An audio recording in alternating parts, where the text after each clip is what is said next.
23 214 euros. C'est ce qu'il y a sur mon PEA ce matin, au moment où j'enregistre, soit 3 ans après l'avoir ouvert.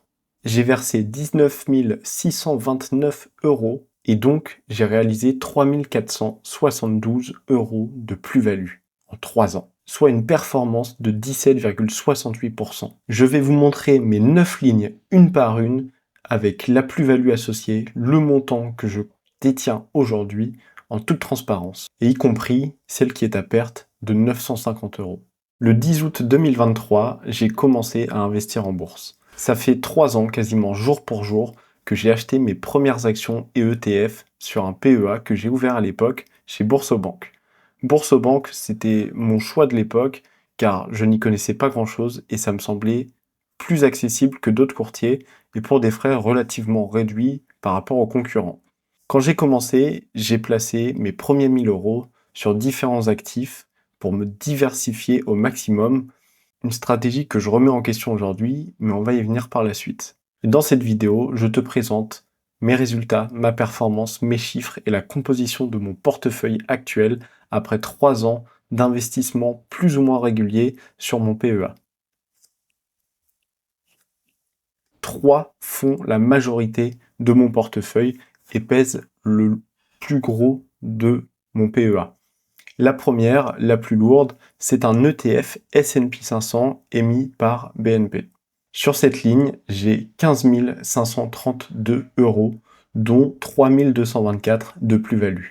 Elle représente 2 tiers de mon portefeuille et c'est un choix totalement volontaire que j'assume car c'est sur celle-ci que j'ai effectué mon DCA sur la plus grande partie du temps. Pour rappel, le S&P 500, c'est les 500 plus grosses valorisations américaines qui sont reflétées ici dans un ETF synthétique puisqu'il est disponible sur PEA.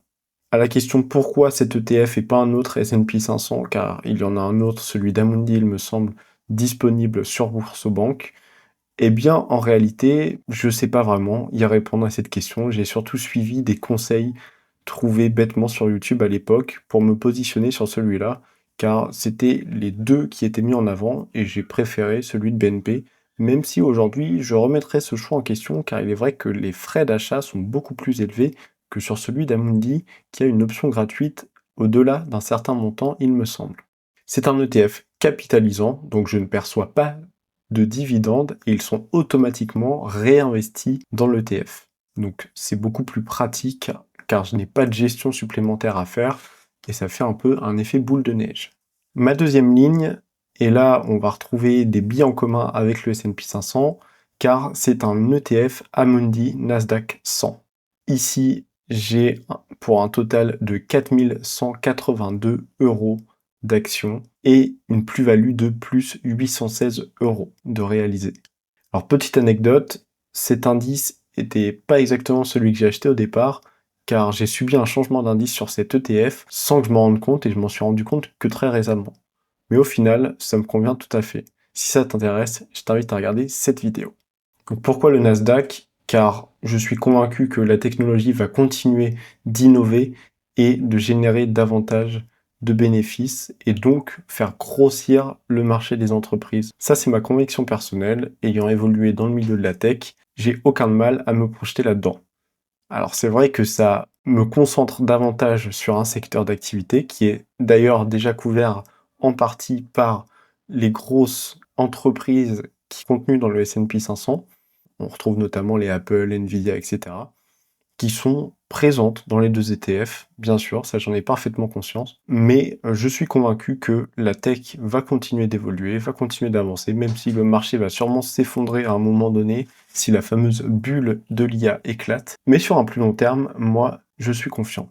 Ma troisième ligne, c'est une action propre, celle d'Hermès. Alors là, aujourd'hui, elle vaut 1563 euros et j'ai une moins-value de 950 euros. Quand je l'ai achetée, elle valait 2514 euros et l'action était au plus haut. Je l'ai acheté car j'ai une conviction personnelle vis-à-vis de cette entreprise. Alors malheureusement, quand j'ai acheté cette ligne, je l'ai fait un peu sous une impulsion irréfléchie, on va dire. Et c'est une action que je ne referai pas forcément aujourd'hui, puisque ça me concentre davantage sur le marché européen, sur l'Europe, sur une entreprise française qui plus est. Et je pense que j'ai déjà assez les pieds et mains liés dans le système pour m'en rajouter davantage. Aujourd'hui, vu la moins-value, je préfère conserver l'action, voir les projections sur un plus long terme pour éventuellement la revendre et réallouer ce montant sur un ETF qui fait plus de sens selon moi. Et surtout, ça représente un gros coup d'opportunité raté car ces 2500 euros, s'ils avaient été investis sur le S&P 500 à l'époque, m'auraient permis de réaliser une plus-value encore plus grosse que ce que j'ai déjà réalisé. Mais bon, ça arrive de faire des erreurs et il faut les reconnaître. Et si ça t'intéresse, j'en parlerai plus en détail dans ma prochaine vidéo. Au-delà de ces 3 lignes majoritaires, on retrouve 6 petites lignes. Parmi ces 6 lignes, j'ai du Air Liquide, du Schneider Electric, du MSCI EMU Climate, des marchés émergents et un autre ETF Tech acheté à l'ouverture du compte. Alors, le total est relativement moindre par rapport aux autres lignes, mais j'ai quand même 504 euros placés sur Air Liquide, 618 sur Schneider Electric, 293 dans le climat, 180 sur les marchés émergents et 242 sur l'autre ETF Tech. Bon, c'est un peu le bazar parmi ces lignes, on s'y perd un petit peu, mais aujourd'hui, je n'y touche plus du tout, je ne réinvestis rien sur ces lignes, je les conserve simplement car elles sont en performance continue, et donc je n'ai pas d'intérêt de la vendre, car j'y crois tout de même à une évolution constante sur le long terme. Si je les prends une à une, par exemple, sur Air Liquide, j'ai une performance de 3,8%, ce qui n'est pas énorme, mais ce qui n'est pas non plus une moins-value, donc pour l'instant, je le garde, surtout que je pense que Air Liquide a encore des beaux jours devant elle. Sur Schneider, j'ai une performance de plus 21%, donc là, le secteur de l'énergie, pareil, moi je pense qu'on n'est pas prêt de plus en entendre parler, et que ça va continuer de grimper, c'est pour ça que je garde mes billes là-dedans. Le Climate, je suis à plus 13%. Alors là, c'est un ETF qui varie beaucoup, surtout ces derniers mois, dernières années. Et là, il est en train de remonter. Ça me tenait à cœur aussi. Là, c'est plus un choix personnel d'avoir investi sur cet ETF-là, de mettre des billes dans le climat, dans les entreprises qui agissent pour le développement durable et qui vont dans un sens plus positif et plus constructif que destructeur, on va dire, des ressources naturelles, etc. L'US Tech, pourquoi je l'ai gardé? Donc c'est mon autre TF Tech. Lui, je l'ai gardé car j'ai pas mis beaucoup à l'époque. J'ai une performance de plus 88%. Donc c'est indécent, mais c'est surtout un coup d'opportunité d'avoir acheté au bon moment. Et c'est pour ça qu'aujourd'hui, j'ai aucune raison de le vendre pour le placer ailleurs, surtout si ça m'engendre d'autres frais d'achat, de courtage, etc. Et enfin, l'emerging market, là c'était dans ma stratégie initiale de diversification au maximum, où j'ai acheté cet ETF qui aujourd'hui réalise une performance de 68%, donc pareil, c'est bien monté, je pense que j'ai investi au bon moment, 2023 c'était plutôt une bonne année pour investir, de mon point de vue en tout cas. Et là, au même titre, je continue de croire dans les marchés émergents et dans leur croissance sur un plus long terme, donc j'ai aucune raison de vendre cette ligne qui continue de performer. J'ai arrêté de l'alimenter, je n'oriente plus mon DCA sur ces lignes-là, mais je continue de les garder car ça reste malgré tout des lignes en lesquelles je crois. Alors qu'est-ce que j'ai appris en 3 ans d'investissement en bourse et sur le PEA? Déjà, la première chose, c'est que c'est bien d'avoir une bonne stratégie, mais c'est encore mieux de l'appliquer. Car je pensais au départ faire du DCA tous les mois, et en réalité, j'ai pas tellement réussi à tenir cette promesse, ce qui fait que j'ai investi par-ci par-là quand je pouvais, selon les mois, selon les périodes, c'était pas toujours évident, mais c'est aussi ce qui m'a posé problème dans le suivi de ma stratégie initiale.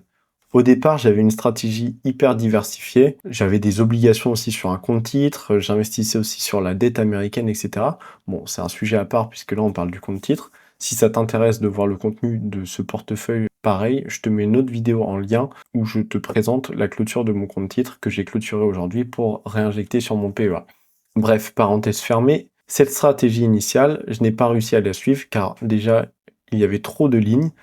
Donc, tenir un DCA sur une dizaine de lignes avec des petits montants, c'est clairement pas rentable car on prend des frais à chaque achat de ligne. Et donc, si j'achète tous les mois, selon le courtier, les frais vont être plus ou moins élevés. Donc ça, déjà, c'était pas forcément une bonne idée. Mais j'ai aussi réalisé dans ces 3 ans que j'étais pas réellement diversifié comme je le pensais au départ, car je suis quand même très concentré sur les États-Unis. Mais avec du recul, c'est pas forcément un problème à mon sens, car c'est un pays dans lequel je crois, première puissance mondiale, et je pense que ça va continuer d'être le cas sur les 20 prochaines années, à moins d'une crise majeure, Et même s'il y a une crise majeure, eh bien, je pense que c'est un pays qui saura rebondir et évoluer dans les 30, 40 prochaines années, car, je le redis, moi j'ai une vision très long terme sur l'investissement en bourse. Et au-delà de ça, les entreprises sur lesquelles j'investis sont certes américaines, mais gagnent de l'argent, des bénéfices, des résultats partout dans le monde. Donc s'il y a une crise, pour que tout chute, il faut que ce soit une crise vraiment majeure et mondiale. Alors 3 ans c'est beau, les chiffres que j'avance sont beaux aussi, peuvent éventuellement te faire rêver si tu penses à te lancer dans l'investissement en bourse. Maintenant je le rappelle, j'ai une vision long terme, et 3 ans sur un long terme, c'est rien du tout. En 3 ans, j'ai fait une belle performance, car j'ai eu de la chance, et je suis arrivé au bon moment. Mais peut-être que dans 2 ans, tout va s'effondrer, et mon bilan au bout de 5 ans sera pas du tout le même discours.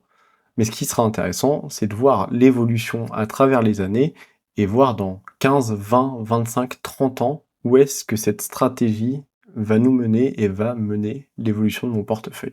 Alors aujourd'hui, ma stratégie évolue un peu par rapport à ce que je t'ai présenté et je te l'ai un peu teasé. J'arrête d'investir sur toutes les petites lignes et je me concentre majoritairement sur du Nasdaq. Mon S&P 500 est assez comblé. Je préfère investir tout sur le Nasdaq, même si ça me concentre davantage sur le secteur de la tech. Ce sont mes convictions personnelles et j'ai d'autres assets en parallèle dont je n'ai pas parlé dans cette vidéo qui me permettent aussi de compenser. Dans la mesure du possible, je vais essayer de reprendre un DCA plus sérieux, entre guillemets, dans la mesure du possible, encore une fois, car parfois les aléas de la vie font que tu as besoin du cash plutôt que de pouvoir l'investir. Mais je vais essayer de m'y tenir, quitte à investir moins, le faire quand même de manière régulière pour moins subir les évolutions et baisses du marché. Si tu veux répliquer mon portefeuille, je te mets un lien vers mon simulateur en description, c'est gratuit. Tu peux t'amuser avec tous les ETF, faire toutes les simulations que tu veux pour estimer une performance sur un temps plus ou moins long. Et avant de conclure, j'ai une petite question pour toi qui me regarde. Dis-moi en commentaire combien pèse ta plus grosse ligne et quand est-ce que tu l'as acheté.